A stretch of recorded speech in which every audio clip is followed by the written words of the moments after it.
Roh Kudus itu apa sih sebenarnya? Roh Kudus itu adalah konsep yang sangat-sangat pudar untuk dijelaskan kepada kita orang-orang Kristen. Sebenarnya apa itu Roh Kudus? Nah, Roh Kudus itu sebenarnya apa? Malaikat kah? Roh kah? Roh dalam diri kita? Roh dari Tuhan atau roh dari Yesus? Itu tidak pernah dijelaskan secara spesifik apa itu Roh Kudus kan. Terus pertanyaan selanjutnya, apa kegunaan kita harus dipenuhi oleh Roh Kudus? Kan ada perkataan kan, semoga kita dipenuhi oleh Roh Kudus, dipenuhi oleh apa? Itu roh apa itu? Nah, gimana konsepnya nyawa kita itu tiba-tiba dimasukin roh lain? Jadi 2 roh gitu dalam satu badan. Kan nih aneh gitu nih. Bahkan saya ngomongnya aja saya merasa aneh. Rohnya kita sudah ada, sudah bisa menampung hidup kita semuanya. Kita masih memerlukan dimasukin satu roh lagi. Nah, pertanyaan kita, apa kabar dengan teman-teman kita yang katanya bukan Kristen? Berarti mereka rohnya kurang satu gitu. Iya kan? Nah, konsep ini tuh sangat tidak bisa dijelaskan ini. Dan apa kegunaan intinya? Kenapa kita harus dipenuhi Roh Kudus? Why?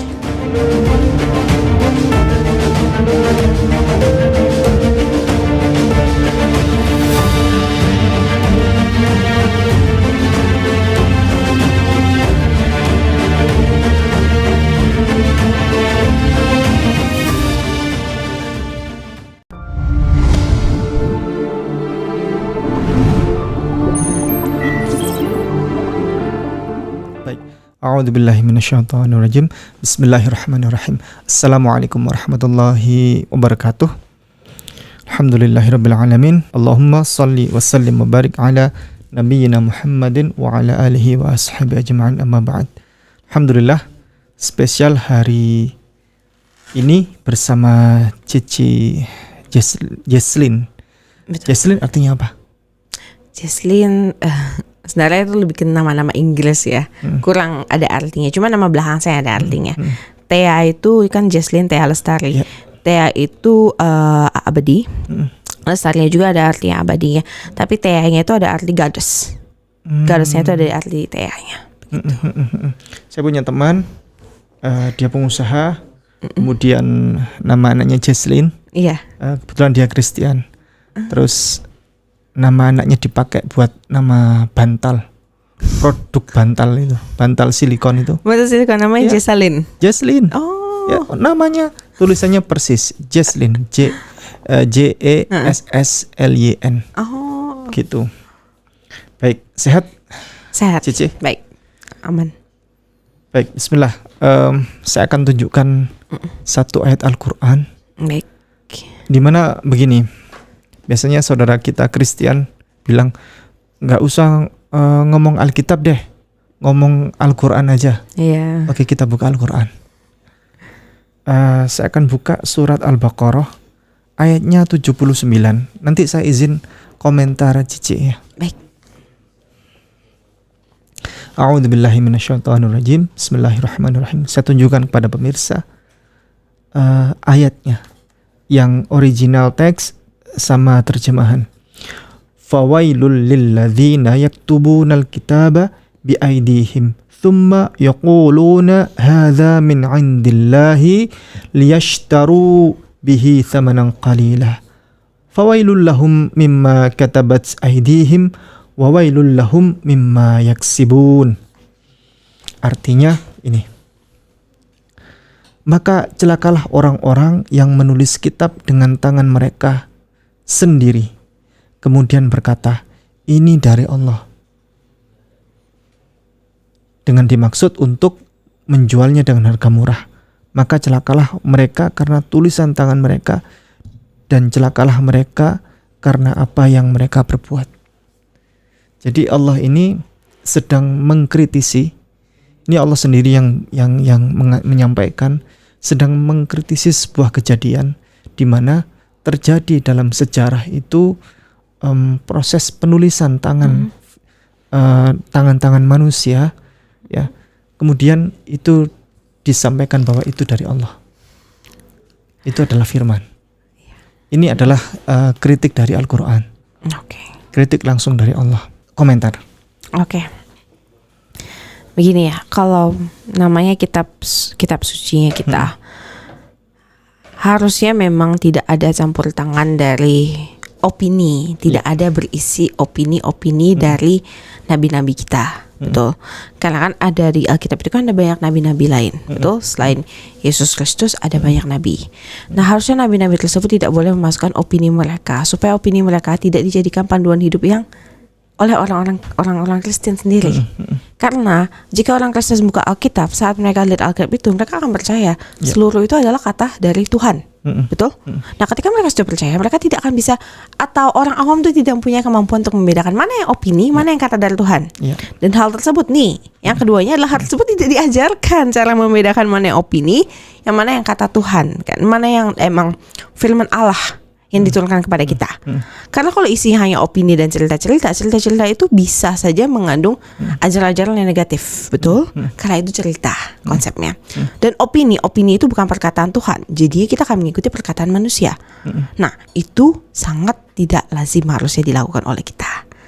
Kenapa kita harus percaya suatu agama yang secara diciptakan juga sesama oleh manusia kita, ditulis oleh manusia kita? Baik, Cici. Saya pernah mendapatkan informasi bahwa salah satu bukti sebuah kitab suci itu adalah firman dari Tuhan. Ayat pertama itu harus menyebut nama Tuhan. Contoh Al-Quran. Baik. Setiap surat diawali dengan Bismillahirrahmanirrahim, dengan menyebut nama Allah yang Maha Pengasih dan Penyayang. Ini Al-Quran. Sama seperti surah Al-Fatihah ya. Mengagungkan Tuhan dengan setinggi-tingginya. Di awal dia ditaruh. Alhamdulillahirrabbilalamin, segala puji bagi Allah, Tuhan semesta alam. Kalau di kitab Torah, kitab Yahudi, itu selalu semuanya menyebut nama Tuhan dulu. Beshem Adonai, Beshem Hashem, dengan menyebut nama Allah. Kita buktikan. Ini contoh kecil. Baik. Contoh kecil. Ini Alkitab yang digunakan oleh Kristen Ortodoks Koptik. Kristen yang dianggap kuno.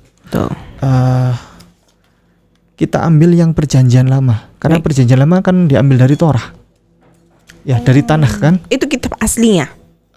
Bukan juga. Torah hanya panduan. Torah diambil oleh orang Kristen, dijadikan perjanjian lama. Oh, jadi diambil itu bukan asalnya ya, bukan aslinya, bukan punya perjanjian lama. Bukan punya Kristen. Torah kan ngambil dia. Itu kitabnya orang Yahudi. Iya kan? Iya. Tanakh ya, kitab Tanakh diambil, dijadikan perjanjian lama. Diklaim itu tulisan dari Tuhan. Iya. Tapi betul? Sekarang ya. Tapi sekarang informasi kan sekarang kan beda. Internet kan sekarang sudah menyebar kan. Iya, betul. Jadi kita tahu. Ini perjanjian lama itu ngambil dari kitab Torah sebenarnya. Iya kan?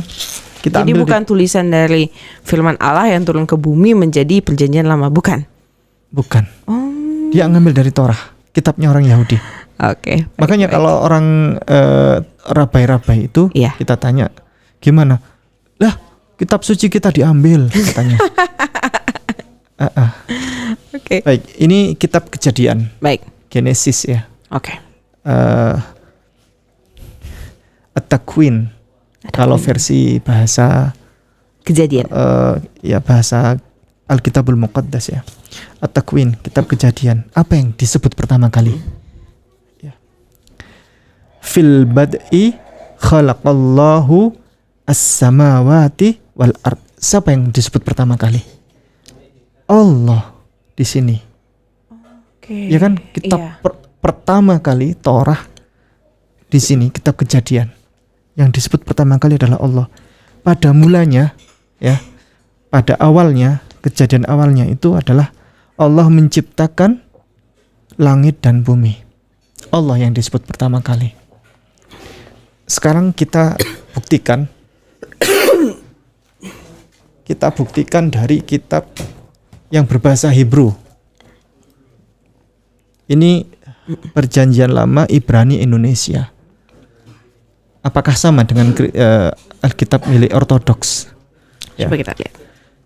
Ini yang katanya bahasa asli katanya ya. Tanda kutip ya. Siapa yang disebut pertama kali? Bereshit, bara, Elohim, et Hashamayim.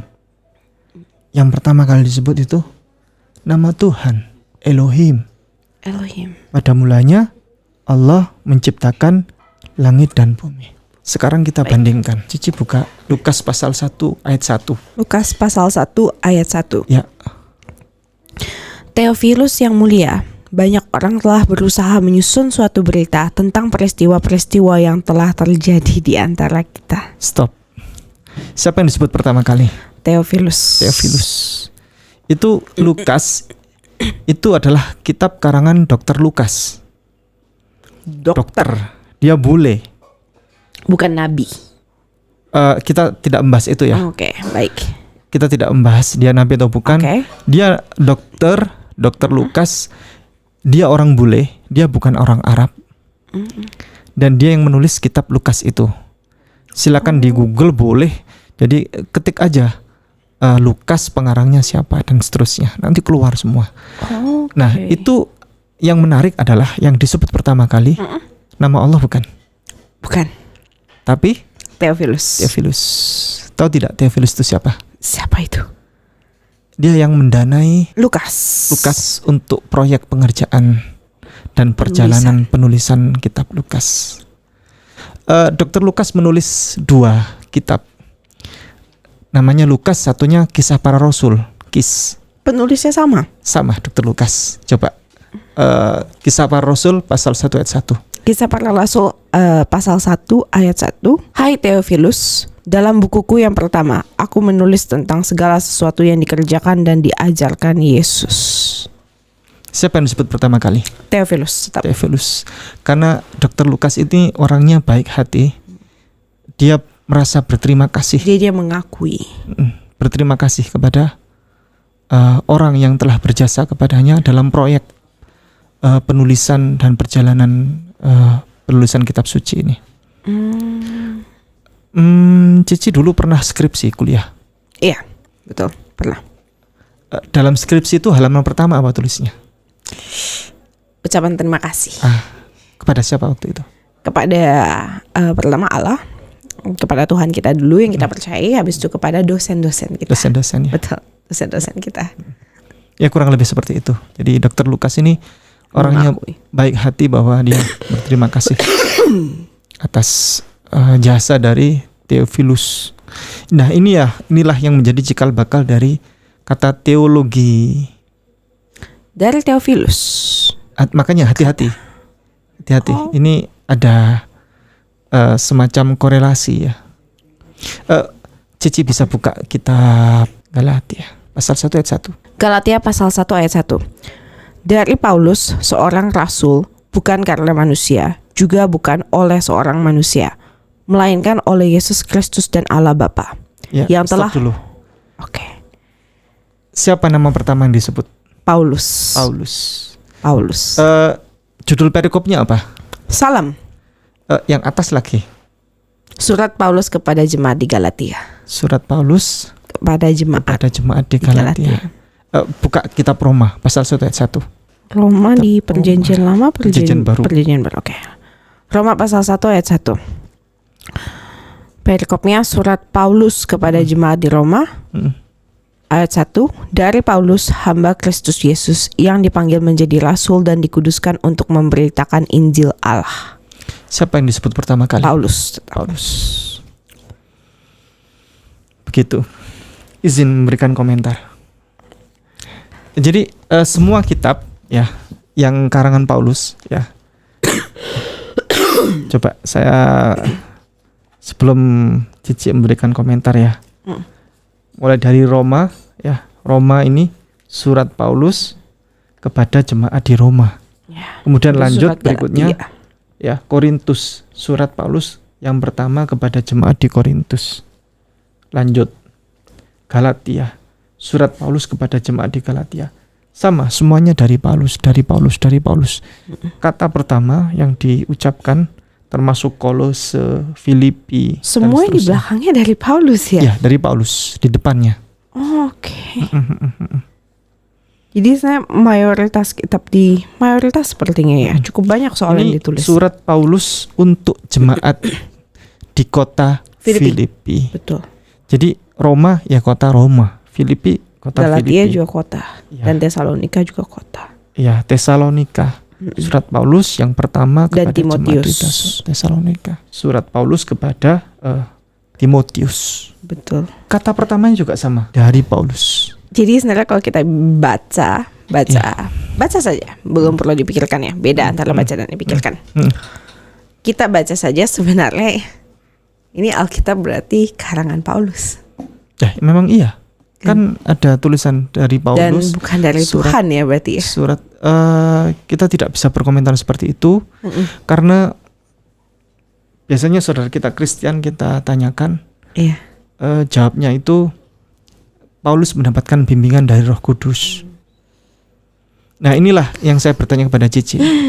Roh Kudus itu apa sih sebenarnya? Roh Kudus itu adalah konsep yang sangat-sangat pudar untuk dijelaskan kepada kita orang-orang Kristen sebenarnya apa itu Roh Kudus. Kan? Karena kita menjelaskan Yesusnya sudah mati-matian kita untuk mengerti bahwa apakah Yesus Tuhan atau manusia itu saja butuh banyak sekali proses. Ya apa sebenarnya Roh Kudus? Kan seperti ada yang dibilang ada namanya 40 hari pencurahan Roh Kudus. Kan? Kita rayakan di mana di 40 hari itu kita berdoa semuanya. Tapi doa-doa yang kita doakan bukan tentang Roh Kudus.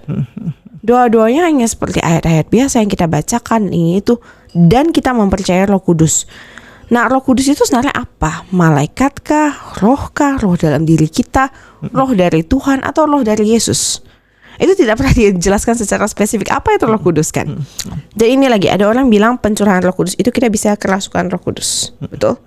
Karena di 40 hari itu adalah ya seperti seakan penjelasan itu Roh Kudus itu berada di sekitar kita. Itu kenapa kita harus berdoa setiap harinya. Iya. Tapi bagaimana cara mengkonfirm apa itu Roh Kudus kan? Terus pertanyaan selanjutnya, apa kegunaan kita harus dipenuhi oleh Roh Kudus? Kan ada perkataan kan, semoga kita dipenuhi oleh Roh Kudus, dipenuhi oleh apa itu roh apa itu? Validasinya sulit ya? Susah. Karena begini, make sense-nya adalah kita kan manusia. Kita bisa hidup, bisa bernafas, bisa apa karena kita ada roh di dalamnya, betul? Roh diri kita, nyawa kita. Itu kenapa? Kalau orang sudah sakit dalam stadium yang sangat tinggi atau mereka sudah sakit sangat parah, mereka hanya dengan bantuan alat bernafas, betul, jantungnya masih berdetak. Tapi saya nyawanya sudah tidak ada kan, banyak kan.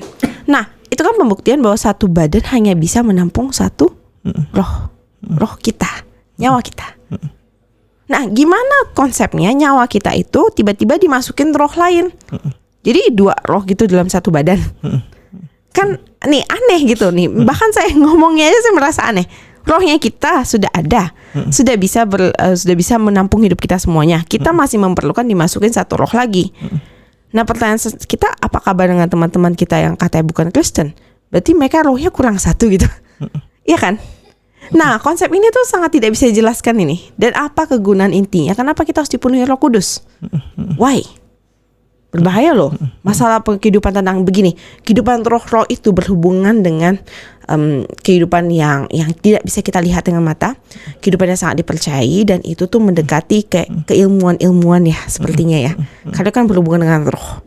Kalau kita sembarangan memainkan tentang kerasukan Roh Kudus dan dimasuki Roh Kudus, atau misalnya orang coba memaksa dia harus bisa sampai dimasuki Roh Kudus. Kalau yang masuk bukan Roh Kudus gimana? Roh tuh banyak ya.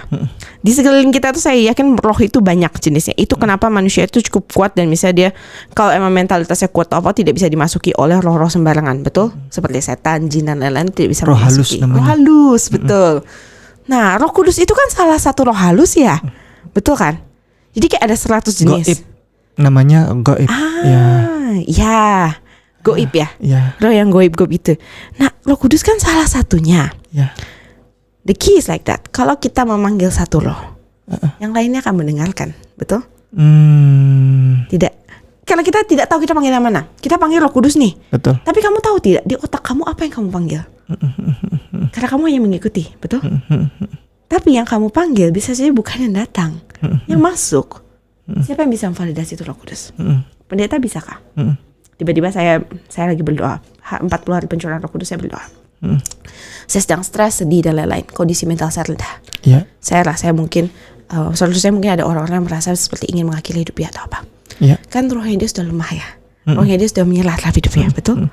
Saat dia memanggil Roh Kudus masuk ke dia, memanggil dengan tidak mengetahui apa itu Roh Kudus. Saat kita ingin memanggil sesuatu, kita harus tahu jelas apa yang kita panggil. Seperti kita berdoa kepada Tuhan, kita harus tahu Tuhan kita siapa. Baru kamu bisa berdoa. Kamu panggil Roh Kudus dengan kondisi seperti itu. Kalau yang masuk roh-roh halus memasuki kamu dan hinggap dalam kamu. Kalau kamu bangun, kamu tanya pendeta, apakah pendeta bisa ngecek itu Roh Kudus atau roh halus? Kan? Nah, Validasinya sulit. Pendeta itu kan tidak ada alat pengecek Roh Kudus kan? Nggak ada CT scan untuk Roh Kudus, itu nggak ada. Itu bahaya. Dan bahkan kalau kita tanya pendeta sendiri belum tentu tahu apa itu Roh Kudus.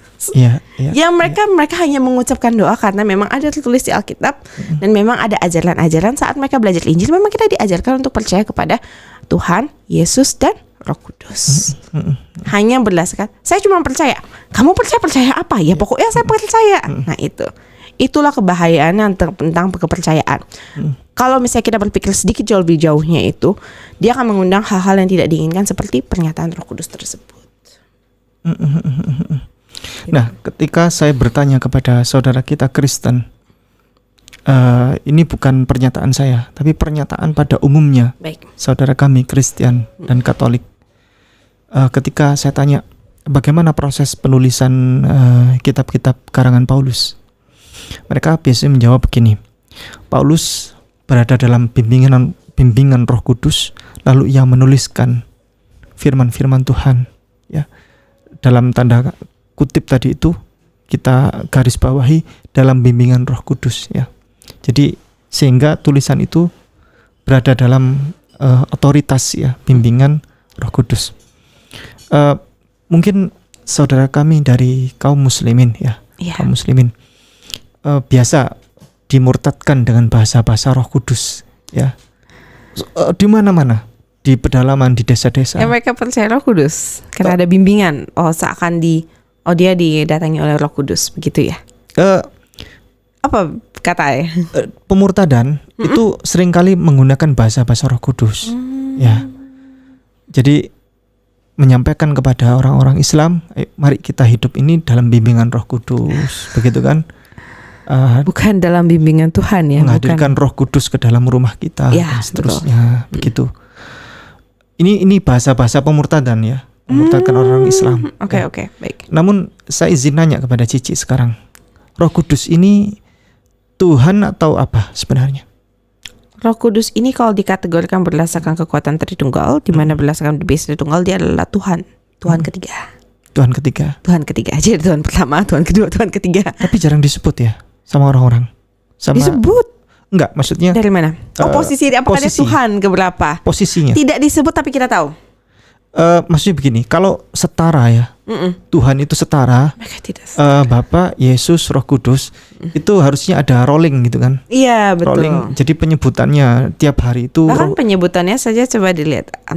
Dari kalau Kristen mungkin lebih baru ya. Kita harus mengakui kita tuh lebih baru, sejarahnya kita lebih pendek. Mari kita fokus kepada Katolik. Katolik itu kan masih saudara, kembarannya kita, betul? Allah, Bapa, Putra dan Roh Kudus. Itu Allah Bapa ya, satu. Allah dulu yang paling pertama. Nih dari tanda salib saja. Tanda salib itu membuktikan posisi ya. Karena itu kan sudah turun-temurun ribuan tahun sejarahnya. Kristen kita lebih pendek. Kita harus mengakui kita lebih pendek dong, harus fair. Katolik tetap yang pertama. Allah, Bapa, Putra dan Roh Kudus. Sebentar. Allah sama Bapa sama atau beda? Nah itu pertanyaannya, sama atau beda? Saya sampai hari ini nggak tahu. Jadi 4 itu? Nah iya, itu lebih parah lagi. Itu saya lebih nggak tahu lagi. Tapi secara begitu, Allah, Bapa, Putra dan Roh Kudus. Di Putra dan Roh Kudus itu posisinya kalau kita lihat dari posisi tangan saja ya. Ini saya tidak mempelajari. Mungkin skemanya begini. Allah itu adalah yang tunggal. Itu Alfa dan Omega mungkin ya. Terus Putra dan Roh Kudus Bapa, Putra, Roh Kudus itu berada dalam satu piramid. Ya, begitu. Yakni Allah. Jadi semuanya ini Allah, begitu. Betul. Allah tetap paling atas. Itu kenapa harus diubun-ubun kan? Nah, di mana itu aneh, makanya kalau ada penyebutan kitab mualaf itu kita mengkhianati. Allah. Bahkan sholat yang menyentuh tanah itu adalah ini. Saat Katolik kita menghormati Allah dengan ini.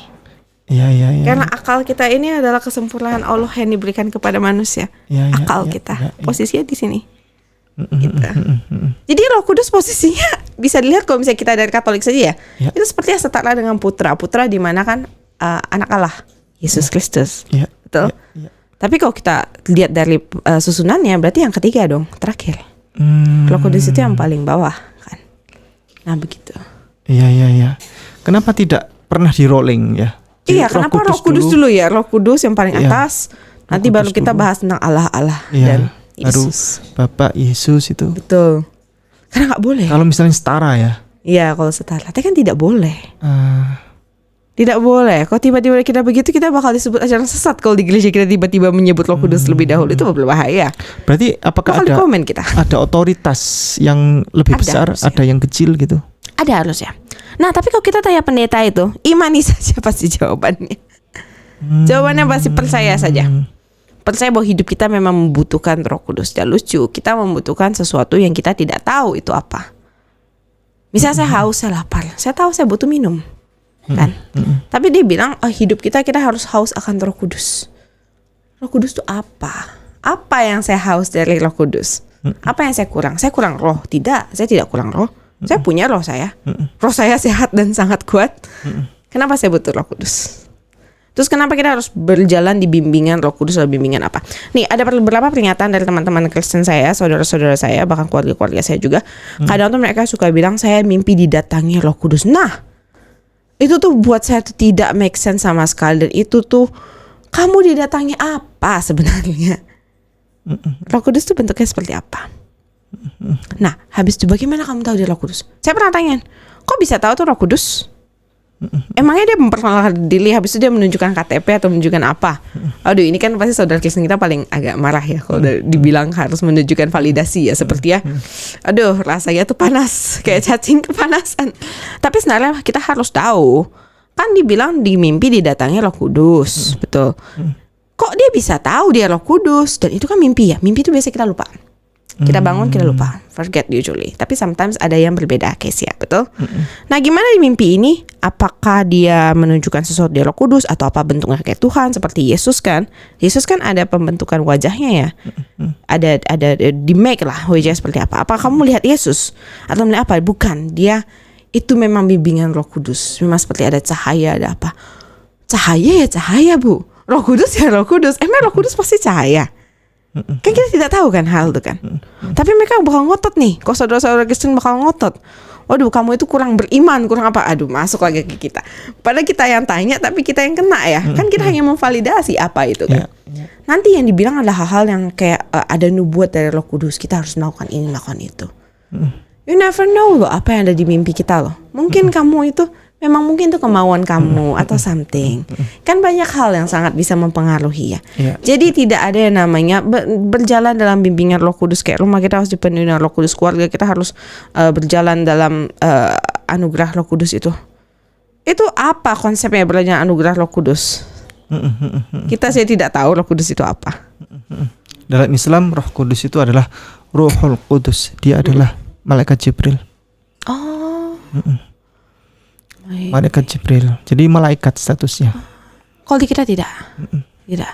Malaikat Roh Kudus. Malaikat akan disebut memang Jibril, Gabriel dan Michael kan. Tapi yang paling sering yang mendatangi kita pasti malaikat Gabriel. Begitu. Tapi orang tidak ada, orang saudara-saudara kita itu nggak akan menyebut tiba-tiba saya didatangi Gabriel, itu kan kayak didatangi Tuhan gitu ya kan. Karena kalau di Kristen yang didatangi oleh Gabriel kan Maria. Begitu.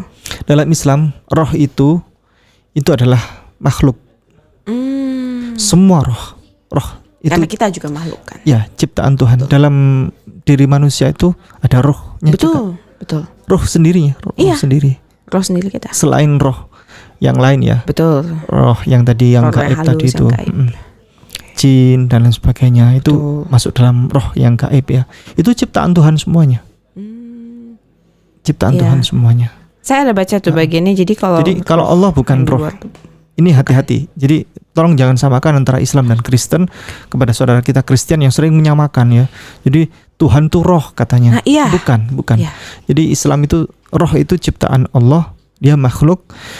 Sedangkan kalau Allah itu, Tuhan itu, dia bukan roh, Tuhan tapi ya, namanya zat. Tidak. Ya, bukan zat ya. Tuhan.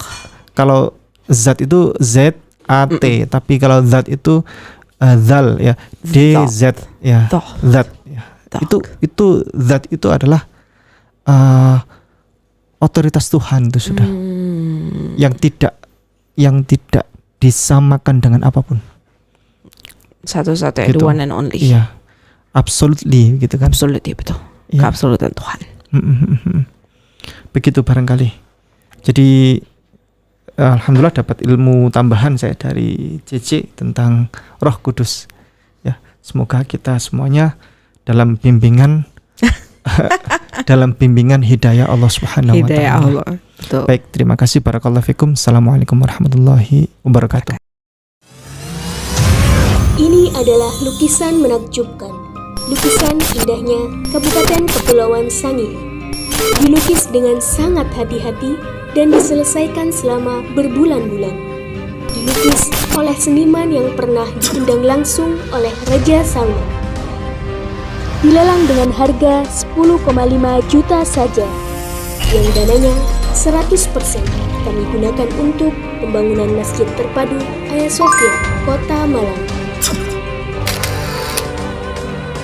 Dan berdirilah benteng yang sederhana awal untuk mengabarkan kebenaran rahmatan lil alamin.